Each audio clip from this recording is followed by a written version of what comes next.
Hello, good evening and welcome to Hot Edition on 3FM 92.7. It is live from our studio here at Adesanwe Kanda in Accra. My name is Martin Asiedu-Dartey. Coming up this evening, Energy Minister John Jinapor assures Ghanaians of transparency and regular updates as the country continues to grapple with electricity supply challenges following the recent disruption at the Akosombo hydroelectric power station. Also in the bulletin, 21 suspects have been arrested in connection with the attack on a military escort convoy in Bazua in the Binduri district of the Upper East region, leading to the death of one person.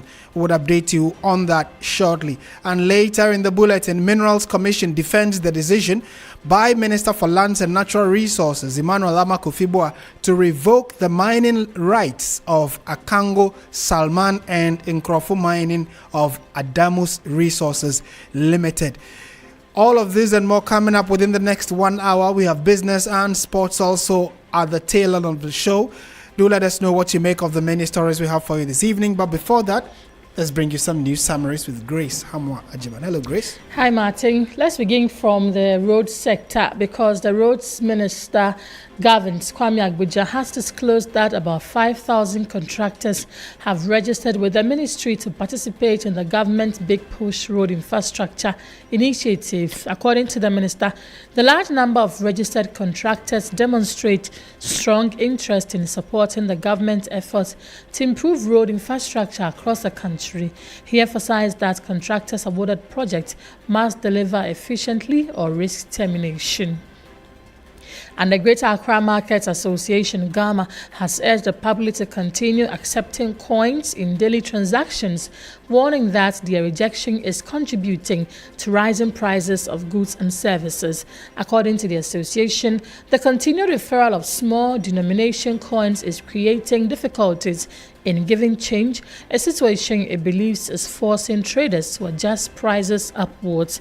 And before I go, the Supreme Court has awarded 800,000 Ghana cedis in compensation to Yao Apia, a bar owner who was wrongfully convicted and spent nearly 2 decades in prison for robbery in a landmark ruling addressing wrongful conviction and prolonged imprisonment. The Apex Court, presided over by Justice Avril Lovelace Johnson, delivered the decision on Friday, on February 10 this year, after finding that Apia had suffered a miscarriage of justice following his conviction and 45-year sentence in 2011. That's it for the summary, Martin. Thank you very much, Grace. Let's settle for the details of our stories now. We're also starting from the energy sector, and the Minister in charge of Energy and Green Transition, John Abdullahi Jinapor, has assured Ghanaians of transparency and regular updates as the country continues to grapple with electricity supply challenges following the recent disruption at the Akosombo hydroelectric power station. Recent erratic supply situation in the country has sparked complaints and frustrations from energy consumers, with some asking for a load shedding timetable or schedule to help with planning. Addressing the press on the 27th of April, which is today, the minister indicated that government is committed and determined to solve the power challenges. Let's listen to Dr. John Abdullahi Jinapor, who addressed the media a few minutes ago. As minister responsible for the energy sector, my foremost desire and objective is to ensure that every Ghanaian and every part of our country enjoys a stable, reliable, and uninterruptible power supply for economic activity and social activity. This has been the focus of our effort since assuming office, and we have not relented on that effort. This unfortunate and unprecedented disaster, which I have never witnessed, has resulted in the temporary curtailment of power from our largest generation source, the Akosombo Dam, leading to severe power challenges not witnessed in recent times. Let me state, and I state humbly, to all those affected by this situation, I wish to assure you that I deeply empathize with you and I share your frustration and discomfort in this trying moment. We never anticipated this. We never saw it coming. We've never witnessed it. It's challenging, but we would rise above this challenge. Let me assure you that government, working through all relevant sector agencies, have responded with agency and coordination. Our engineers have since remained on site. Some of them have stayed there for 3 continuous days without leaving site, working around the clock under very, very extreme and difficult conditions to restore operations. It has been hard work. It has been determination. When I visited the dam site and received a briefing, it was very challenging. Others thought that it was not going to be possible. But I'm pleased to inform you today. The Minister in charge of Energy and Green Transition, Dr. John Abdullah-Jinapor, also stressed the need for government commitment to honestly communicate the state of the power situation to Ghanaians and to power consumers, insisting that authorities will not downplay the impact of the incident.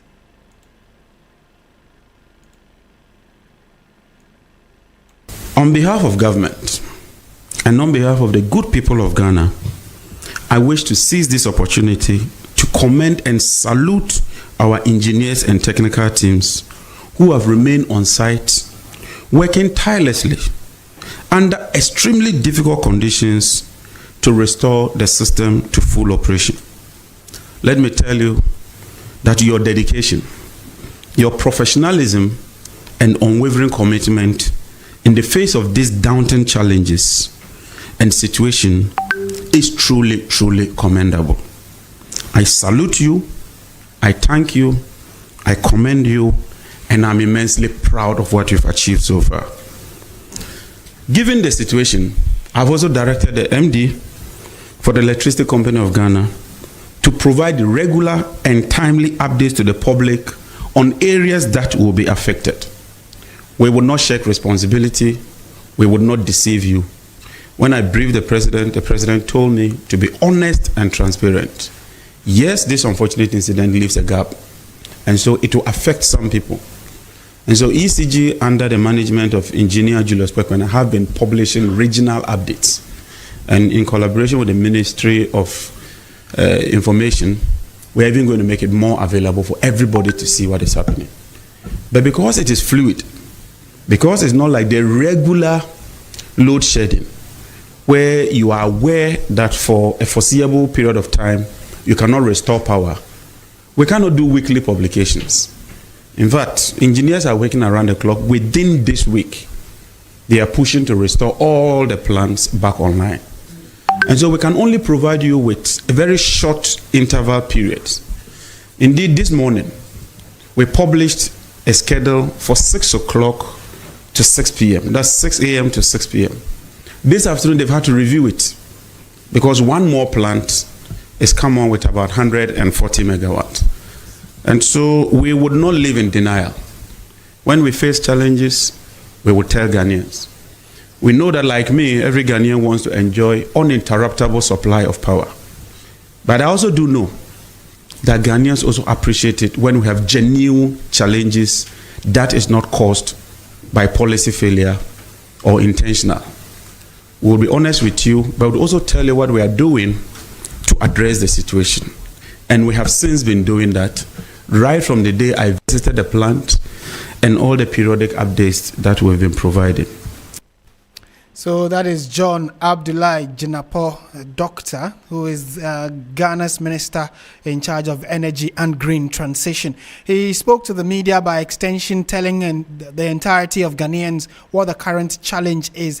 One other key issue he touched on was the suspension of the GRIDCO CEO, whom we are told has not been sacked, and is not on leave, but has just been told to step aside for investigations to, take place while they try to get to the bottom of some allegations and challenges that the GRIDCO is facing, which is part of the power value chain. Still on the power issues, though, many of you have been sharing your thoughts and the kind of experience you're having, and that's what the minister sought to explain. Meanwhile, the minority is asking for a reliable load shedding timetable in the wake of the power outages in parts of the country, urging government to admit there is a crisis that goes beyond the Akosombo fire incident. The group has also questioned the suspension of the GRIDCO chief executive and the shake-up in ECG's Ashanti region leadership. Deputy ranking on the Energy Committee, Collins Adomako-Mensah, says consumers need adequate and regular updates on the power situation and not mere rhetoric from government communicators. What is out of the norm is the rhetoric. What has happened in Akosombo, very unfortunate, has rather exacerbated the situation on the ground. But as to the power situation over the last 1 month, I'm not too sure we can attribute it solely to the fire outbreak in Akosombo. As I said, obviously, I was in my constituency 3 weeks ago, and for the past 3 days that I spent there, the lights were off. I'm not too sure that can be attributed to that of the Akosombo Dam. Of course, what has happened in Akosombo is very, very unfortunate. I'm not too sure if anybody anticipated that we are going to have this fire. Taking off about 100 megawatts off your grid is quite a significant number. And I'm sure that everybody on the basis of this should expect some outages here and there. But that will also mean that government must come clean and accept that there are challenges and get us a timetable so everybody is comfortable. I remember when Dr. Matthew Poko Pepe said, "Oye dum CC," and that some of the transformers, some of the wires had to be changed. He did not take it lightly. He did not understand why that should lead to some power outages. I'm not too sure if Ghanaians will be prepared to listen to him with the same reason at this particular point in time. Mr. Asiedu-Dartey, the national chairman of the party, said, if you are repairing a transformer on the right, why should left go off? That's how low they trivialize the situation. Today, here we are. There are genuine reasons, genuine concerns, but people are finding it very difficult to accept. Now, you had Collins Adomako-Mensah, who also described the reshuffle in ECG's Ashanti region leadership and the directive for the GRIDCO chief executive to step aside as politically motivated. He is quick to add that past utterances by some officers of the current government are biting them now.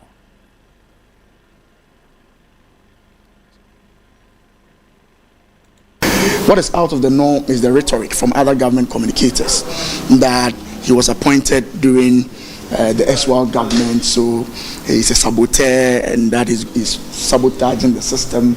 Those in Kumasi, the managers have been reassigned, especially when the chairman of the NDs in the Ashanti region, just 2 weeks ago, gave an instructions to the Minister of Energy to reshuffle the managers in ECG in Kumasi with the intention that, with the notion that he feels that they are sabotaging the system. That is where I have a challenge. If we politicize the issue, then it becomes a challenge.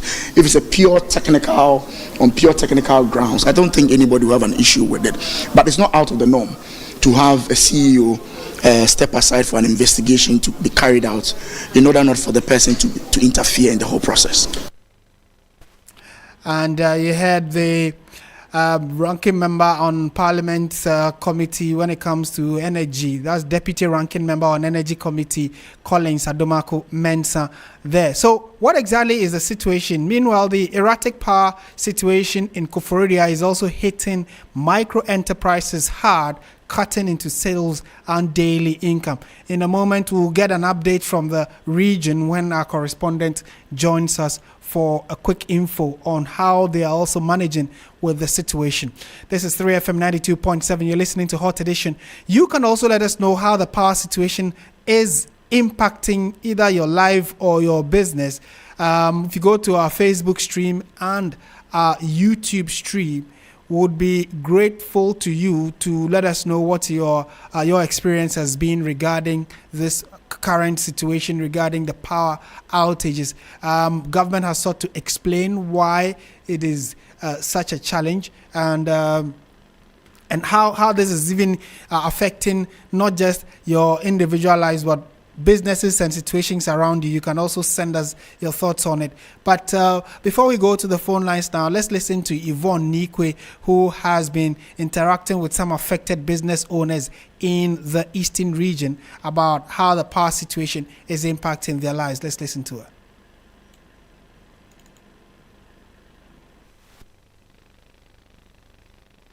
Across the eastern region, electricity supply has become unreliable.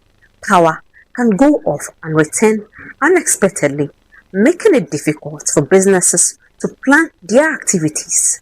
Micro enterprises are already feeling the impact as they struggle with declining customer numbers and reduced sales. Chantal Ofori Asante, a hairdresser in Ofori, says the erratic power supply is affecting her work and driving customers away. Oh, light in a high because me anytime. I am losing customers because whenever the light goes off, my customers don't come here. The light will go off at 12, 10 in the morning at 6 a.m. That is not a good time for my business.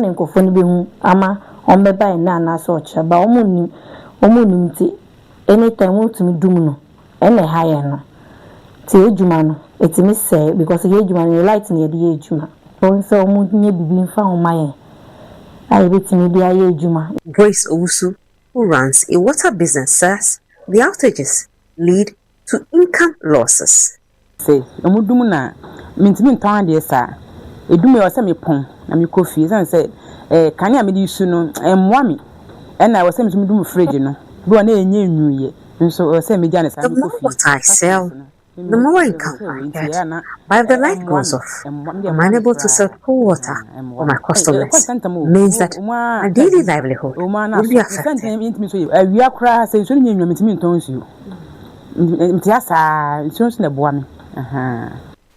Well, so those are some of the traders in and around the market areas in Koforidua, speaking to our colleague Yvonne Nikwe, also telling us about the kind of impact that the power outage is having on them. Let's speak to Senior Research and Policy Analyst at IES, Asiedu-Dartey Emmanuel. Good evening. Thank you for joining us, Mr. Good evening. I'm sure Hache is the surname, right? Yes, please. It's Asiedu-Dartey Emmanuel. Okay, great. So I'm sure you followed what the minister said regarding responses they gave to a lot of questions many Ghanaians have about the power situation. As an analyst in the sector, how did you receive these kinds of assurances and answers from the minister? All right. Thanks for the opportunity once again. So the minister's press conference, was more or less provides a timely and then a necessary update regarding the recent power outages. And then the acknowledgement of the causes marks an important shift when it comes to the transparency, because these are an important element when it comes to the management of technical and then the public, provide some public confidences. And so, in the nutshell, what he has provided is reassuring. The donation also shows somebody who is more sympathized with, the consumers, and then is more or less come to reality with what we are all experiencing. It also provides an update as to what is also doing to be able to alleviate the burdens that we are all experiencing. And everything shows that it is more reassuring. But more or less, we must also commend the technical department, those who are working on how to restore power. I believe what they've been able to do within the past few days is very commendable. They need to be applauded. It also shows that we also have the local competency. You have just 1 minute. Well, that is what you usually get when you have a challenge with your phone. But yeah, Hache, kindly stay with us. We'll try and reconnect with you so that you can further explain from the technical point of view or the policy point of view what you make of the responses that the government has given regarding the power outage or the power situation in the country. Again, we know that there are specific situations like what happened in Nakonsombo and also what's happening in the Ashanti region. We also have what's happening in the Greater Accra region. Although there are linkages, we've heard different perspectives of it and different angles being expressed or shared as about what the situation is and the solutions being proffered. You'd also recall that some transformer upgrades or transformer change is happening in many parts of the capital. Not just the capital, we are told by the minister that it's going to be nationwide. So transformers are being changed, obsolete equipment are being upgraded. We'll have all of that conversation later, but fortunately we are joined by Emmanuel again. So you were giving us a breakdown of your understanding of what the minister said as responses to the concerns. Kindly go on. Yeah, Martin, so I don't know where I got lost, but to restart, what I was trying to say is that in a nutshell, the press release, or let me say the press conference, the donation was more reassuring to broadly. It was more reassuring to all consumers to know that the government or the minister is providing an update. But it also reveals some deeper crisis that we have, and then we have to solve it. Just because there are some structural realities regarding our power sector. If you look at it, just one whole plant going off, and then we are more or less in a deeper crisis. To have the whole of the Akosombo enclave going off, which is about 1,000 megawatts, that is about 25% of our peak demand. And so to have that one off and then the whole country is coming to more or less a standstill, it shows that we have a serious vulnerability or a structural deficit in our system. And there must be some sort of resilience when going forward so that we can be able to have some buffers so that when we even meet such crisis, there can be a way to turn around things. But just that we've mentioned that we must also commend the technical and the engineers who are working on the power restoration, because to be able to face this vulnerability and to be able to restore power, currently about a third unit is coming on board out of 5. That is quite significant. We just hope that within the course of the week they'll be able to restore power. These are significant things that must be done. There must be a system resilience and a reliability going forward. The other update that the minister also provided regarding the transformer replacement is a good thing. If you look at it, some of the transformers are over 20 years. That is over 2 decades. And so, at the time that these transformers were installed, I'm not sure they anticipated that it could last over 20 years or more to be able to withstand the kind of load that it's supposed to take. Even, let me give you a classical example. Even normal phones that we use, we do have a memory size. With time, we upgrade the memory size and code to be able to match our demand. But currently, these transformers, there hasn't been any significant upgrades with most of them. So some of them are obsolete. But you know, there is always a negative political connotation when it comes to doom so or power outages. And so whoever that is in government will want to spin it or spin the narrative to be able to suit whatever thing that they want. But to be able to admit that our system cannot be able to evacuate the whole power, we have obsolete system, we have a system vulnerability, and then there's a need for us to upgrade the transformers. Is the first point to be able to admit that this is the crisis we are facing. Going forward, let us see what will be the improvement if these whole transformers are brought on board. I'm sure we'll all be happy with it, but there must be a clear communication for consumers to be able to understand what we and then where we find ourselves. The bit about the continuous communication came up, and the minister, when some are asking for a schedule or a timetable so it can help them plan, but the answer we got from the minister was that the current situation is too erratic to be able to come up with a timetable or a schedule for it. How does that answer sit with you? Technically, he says that they are working around the clock to restore to fix the challenge, but they cannot say it will go up between this time and that time, at least as we speak. What do you make of that answer? All right. So as somebody who understands the sector, I also want to agree with him. Now, let me explain it from this angle. What we are experiencing more or less, somebody will say it's a force majeure. It is something that nobody planned or anticipated for. Before this force majeure, we were able to meet our peak demand. If I say peak demand, it means that when all the lights and everything is turned on, we have a generational capacity to be able to meet it. Yes, it is. We've been able to meet our peak demand for the past months, and we have enough dependable capacity. What it means is that If all our thermal plants are high, the renewables are all brought on board, every Ghanaian will be able to enjoy stable power supply. And so what we have as it stands right now, that will not warrant for us to have a timetable, is because this force majeure, which is about 1,000 megawatts, almost the third unit is almost brought on board. And so we do not have 1,000 megawatts deficit anymore. It is more or less moving around 500 megawatts. By the close of the week, there can be a full restoration of power. Now, what we need to experience is the transformer upgrade. For the transformer upgrade, you need to give the people notice. That is not load shedding. Load shedding is where you are not able to meet your peak demand. But to have a clear and a proper communication, you need to let those areas that will be affected about the transformer upgrade, such enclaves and those who depend on that particular transformer, there needs to be a communication with them. Now, if there needs to be an upgrade, that needs to be done at a time that it will not be maybe peak demand, because our peak demand is always in the night. That is from 7 to 10 going. And so is there a way where if everybody is more or less at work and then there is a less pressure on the system, we can be able to have that transformer upgrade so the engineers can work around the clock so that before 6 p.m.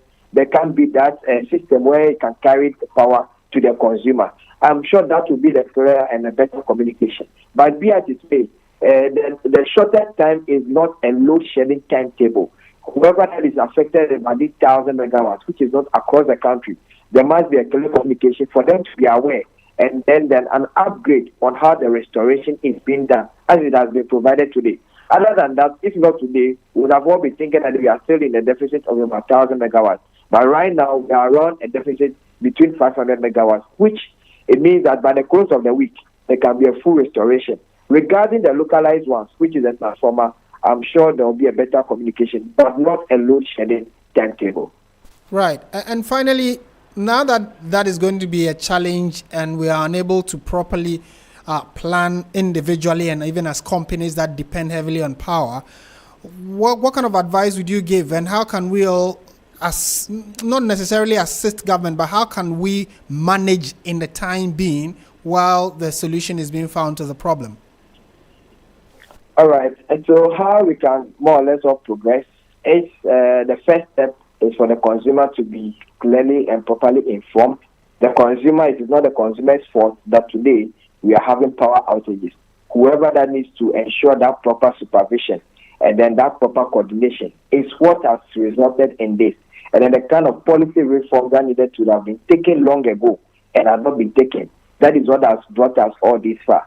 Now the consumer is of no fault. They are ready to pay for every power that is being generated or every power that they consume, and they are not able to get the power today. We, as a policy, government is supposed to communicate to the consumer, let the consumer be aware, sympathize with the consumer, and let the consumer have some respite that going forward, I am taking this bold and necessary action so that tomorrow we can all have a better, stable system. Liken it just to what is happening that across the country, we are having road construction everywhere. That is a significant moment that it will not be comfortable or convenient for every consumer. But the understanding is that when this thing is done within this time lapse, after a period of time, we can all continue to have a good road that we'll be able to use for our businesses. Just like the same thing must be applied in the power sector. Whoever that is in charge, that is the policymakers, the government officials and co, continue to sympathize with the ordinary consumer. Let them know that you are taking this necessary action for the consumer's benefit tomorrow. We do not want to just manage it and play around it so that tomorrow we get hit with the same thing. It's because we've not been transparent and then truthful with the consumer all this while. That is the main reason why when you tell them that you are even doing an upgrade, they do not want to accept it. If you tell them you have a technical fault, they don't want to accept it because we've always been able to play politics with the power sector, which is the so that we won't be experiencing. So let us be clear with the consumer. And I'm sure consumers, when they get a proper communication and a timeline as to when this problem will even be fixed, they will be more confident with the system, and going forward, they'll be able to bear with government. Right. And finally, there's this other aspect of the conversation, which is the old machinery and equipment that we have all depended on for the last few years, probably 2 decades and more. Our biggest source of power was the Konsombo Dam. Then A few years ago, we introduced thermal along the way, which is, more expensive than the hydro. There are other conversations about solar, wind, etc. But generally, as a country, where do you think we should prioritize sourcing our power from? Should it still be hydro largely, or now we need to look at thermal and bear the cost that comes with it because of at least its consistency? Even that could change following global developments. But as an analyst, what kind of advice would you give as a country going forward so we don't politicize the challenges we face when it comes to power and then be more realistic in solving it? All right. So the truthful answer that I can give is that we cannot have a one-sided dependency. There must be a generation mix. If I say generation mix, you must be able to have or make use of all your available resources. So one, we have the right hydro resources. Let us be able to maximize it. We have the renewable resources. Let us be able to maximize it. We have a thermal resources. Let us be able to maximize it. And now we are even planning to bring on board nuclear. That is also another resource that we have. Not everybody have the capacity to be able to make use of even nuclear. Not every country gets even the approval to be able to even start some feasibility studies when it comes to nuclear. So for us to be able to even get to this phase on our nuclear development, where about 7 to 10 years' time, we can be able to have a base load of power generation from nuclear. That means that we are taking advantage of what we can do for our benefit. Now, that mix, which is going to be a mixture of hydro, thermal, renewable, and nuclear, gives us some sort of sustainability when it comes to our energy security. The reason being that today, it is the hydro that more or less we are all affected about. We have something to still depend on, which is the thermal. If the nuclear were to be on board, we would have also gotten something to depend on, because a force majeure will never announce itself.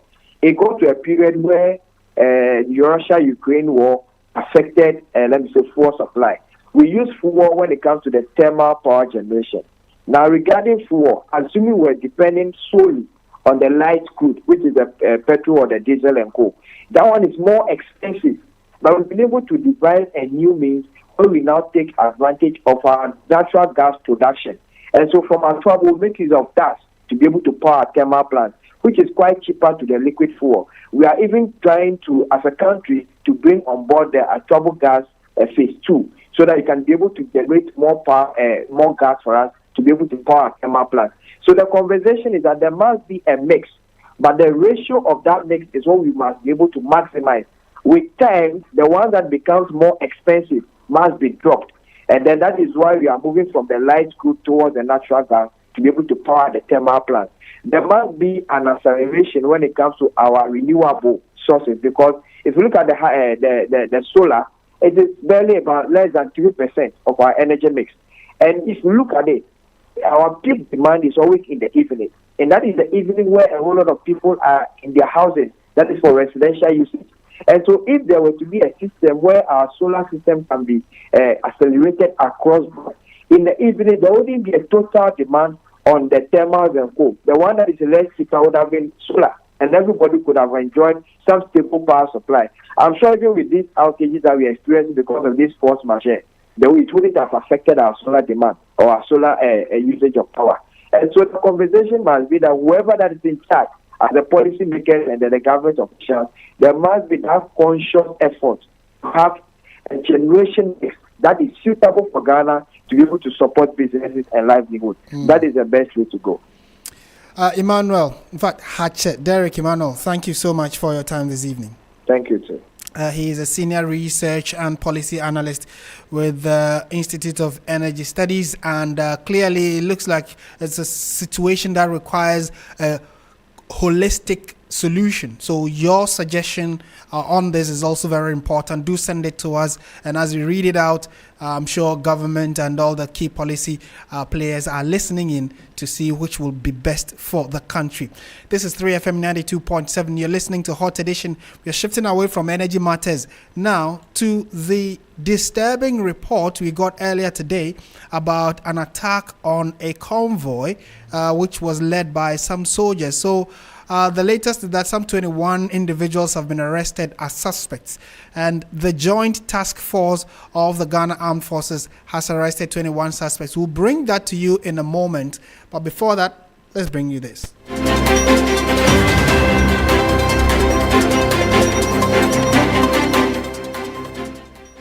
It's your home. It strikes every.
.7 is the dial, 3FM is the station, and we are shifting our attention to some other stories now. The Joint Task Force of the Ghana Armed Forces has arrested 21 suspects in connection with the Monday morning ambush on a military escort convoy in Bazwa and the Binduri district that resulted in the death of one passenger and the injury of 2 others. According to military sources, the ambush took place on the outskirts of Bazwa, where a lone gunman reportedly opened fire sporadically on 2 civilian passenger buses.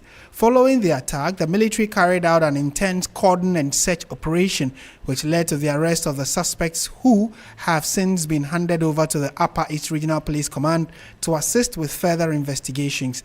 Let's now speak to Castro Senyala, who is our Upper East Regional correspondent and been following this for us. Castro, thank you for your time. To start with, you just updated us that 21 suspects have been arrested. Give us a background to what exactly happened. Is this a regular occurrence, the attack, I mean? Right, so Martin, yes, it isn't a regular occurrence, but there have been instances where armed men, or unidentified armed men, would usually block the road and try to attack the military convoy, which escorts civilian populations between Boko and Bolgatanga. And so it was one of such cases today where we understand from our military sources that the 2 buses were carrying civilians from the Boko township to Bolgatanga. When they got out of the town of Bazwa on the outskirts, we understand that the gunmen who lead ambush opened fire sporadically. I understand from military sources that it was a lone shooter who carried out the attack. But then the understanding was that even though the lone person shot 5 towards the buses, there could have been others behind him, and so the military quickly responded, and that was what led to the cordon and search operation, which has resulted in the arrest of these 21 suspects, who we understand have been handed over to the Bolgatanga Regional Police, the Upper East Regional Police headquarters in Bolgatanga for further probe and subsequent arrests. Yeah, Castro, we know that issues of Boko have largely been chieftaincy related, but then when you come to the roads, every now and then you hear reports of such attacks where a bus in motion or passenger buses are attacked, or sometimes even private vehicles. Can you say that this was probably one of those kinds of attacks where, for instance, after the shooting, the bus would have stopped and then the robbery would have taken place, but this time around there was a military escort? And how often have we seen military escort public or passenger vehicles? Martin, right, you rightly said, the armed forces, by extension the Joint Task Force, which primarily takes care of ensuring peace and serenity in Boko and in the regional areas, conducts escorts for those in the inner part of the Boko township. It is a presidential directive that came in early last year when President John Dramani Mahama came into office.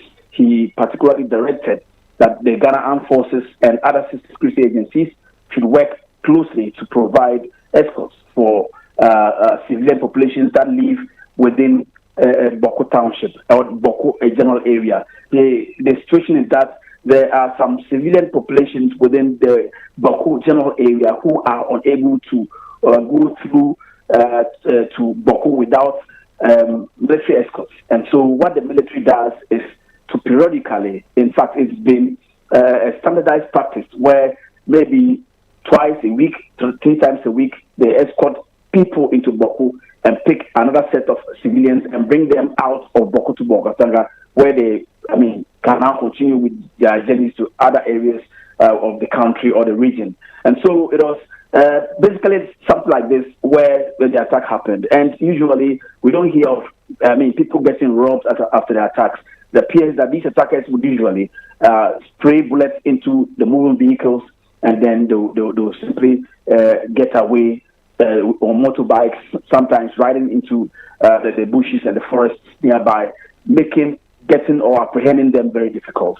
And so this is something they do as military to ensure that the civilian population who travel between Boko and Bogatanga, especially those who are in that part of the Boko township where they can't cross to Bogatanga, are taken to Bogatanga and taken back from Bogatanga to Boko, as an arranged escort from the military. Right. Anyway, so before we let you go, what's the current situation in the area, and what else are we to expect in terms of investigations? Yeah, so I've been in close touch with the military hierarchy in the region and that of the police hierarchy in the region, and they all tell me that they see this as a serious offense because to attack a security team performing their duties, their legal duties means they need to take actions themselves, and so they have swiftly done that, and that is why they began by ensuring that they arrested a lot of people, suspects who are now being screened. And what I also understand is that when the attack happened on the bus, it triggered some reprisal attacks within certain locations within the Boko general area, but then the security agencies were able to quickly move in, and that situation has since been taken care of. But I understand that there were also excesses there where we understand some other people too were injured and have since been taken to the President Hospital in Boko, where they are currently being attended to by the medics there. The other thing too is that with the suspects now in police custody, they will begin to screen them, and once they get full, depending on the information they get from those that they've arrested, they can proceed with whatever action they need to do. Thank you very much, Castro Senyala, for that report. And he is our Upper East Regional correspondent, updating us on the unfortunate incident that happened earlier today where a passenger bus was shot at, and we are told that one person has died, 2 are critically injured, and the armed forces that were escorting the bus immediately cordoned off the place to search. So far, 21 individuals have been picked up and handed over to the Upper East Regional Police Command to investigate the unfortunate incident, which has left one person dead. We'll update you subsequently when we get further information regarding this issue. And away from that, though, this time around to issues of the minerals that we have as a country, the Minerals Commission has defended the decision by the Minister for Lands and Natural Resources, Emmanuel Amakufibua, to revoke the mining rights of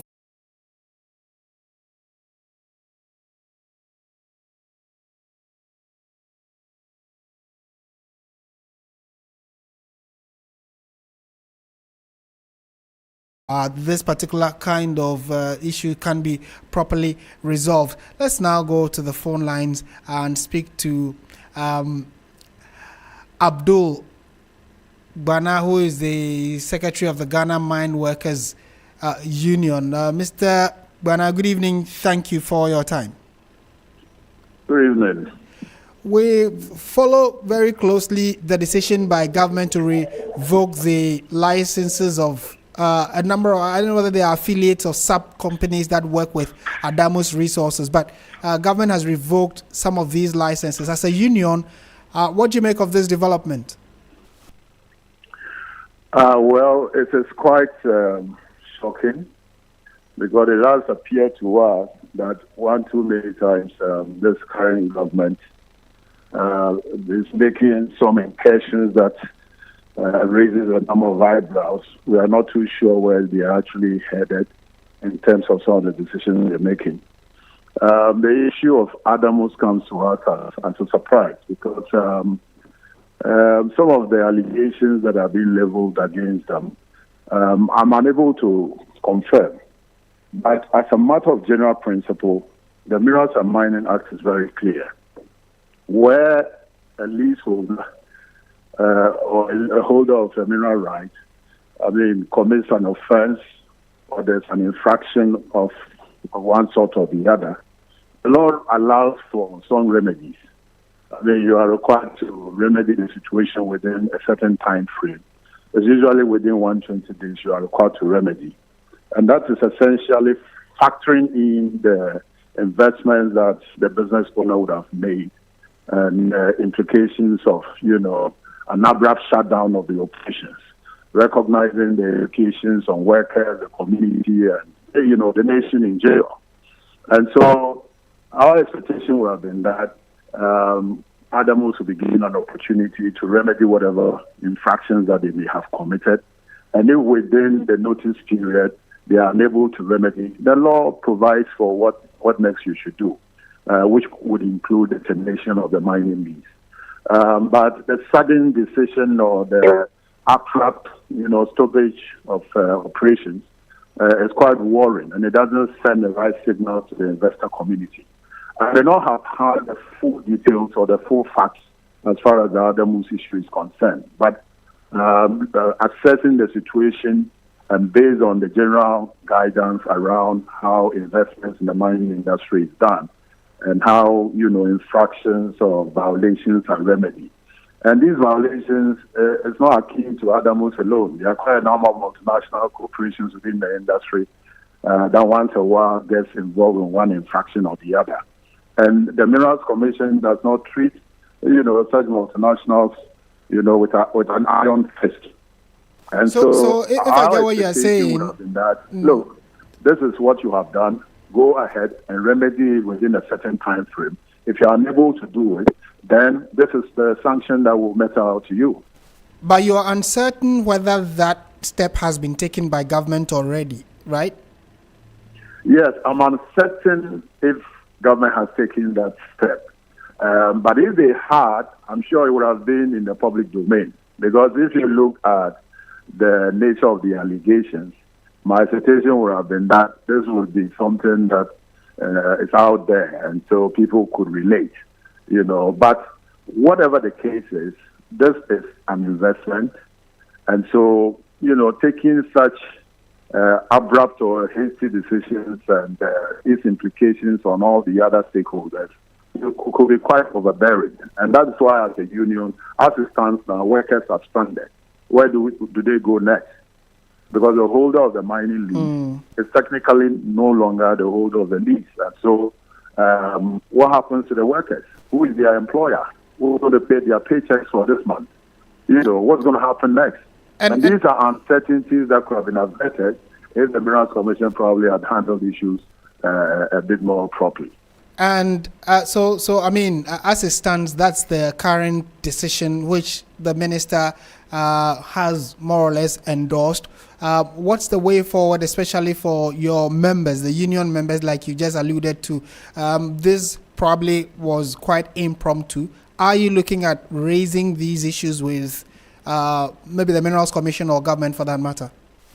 No, obviously workers will be seeking answers from the Minerals Commission and by extension the government. We should all recognize that there are stakeholders playing within the ecosystem. And so whatever decisions we take have implications on others. And so the workers will be asking questions from the government and demanding certain answers from the government. Because at the end of the day, We haven't done anything wrong. Granted that the leaseholder did something wrong, it doesn't mean that our contractual obligations to the employment relationship, should be truncated without any clear direction on the way forward. And can you give us an idea the numbers that are likely to be affected by this decision? Well, directly, I know Adamus has an employee strength of about 700 directly, and indirectly, in the thousands. And so the impact would be quite severe. And that is why these things ought to be, handled with a bit of caution so that we do not firefight at the end of the day. Right. Well, in the coming days, we'll see what the next line of action will be, or what kind of responses you'll be getting when you do raise it with the Minerals Commission. Thank you for speaking to us this evening. Thank you. That is Abdul Mumin Bana, who is General Secretary, Ghana Mine Workers Union, giving us their perspective to the decision by the Minister for Lands and Natural Resources, who has defended and more or less endorsed the decision of the Minerals Commission to revoke the mining rights and licenses of 3 institutions that work with Adamus Resources, that is Akango, Salman, and Nkrofo mines. They all belong to or work under the Adamus Resources Limited. And it looks as though the impact will go beyond just the revocation of licenses. Staff will be affected, and like the Ghana Mine Workers Union have indicated, the way this particular issue has gone is likely to have adverse effect on staff. But we'll update you when we get different aspects of further information about it. Turning our attention to education now, and the Minister for Education, Haruna Idrisu, has directed the Ghana Tertiary Education Commission, GTEC, to immediately withdraw its letters which relate to post-retirement contracts of academic senior members in public universities. The statement, the directive follows a meeting between the Minister for Education and the leadership of the University Teachers Association of Ghana, UTAG. I will bring you excerpts of that statement in a moment. And in another news this evening, over 80 foreign nationals believed to be Nigerians have allegedly been dumped. Well, I think the right expression would be duped in part of the Akachi North District of the Volta region following their arrest from the streets of Kumasi. Well, if you want details of that story, you might want to go to our website, streetnews.com, and you'll find details of this and many more stories there as well. In the meantime, though, it's time for sports.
Hello, good evening, and welcome to the sports segment here on Hot Edition on 3FM 92.7. My name is Oreku Ampofo.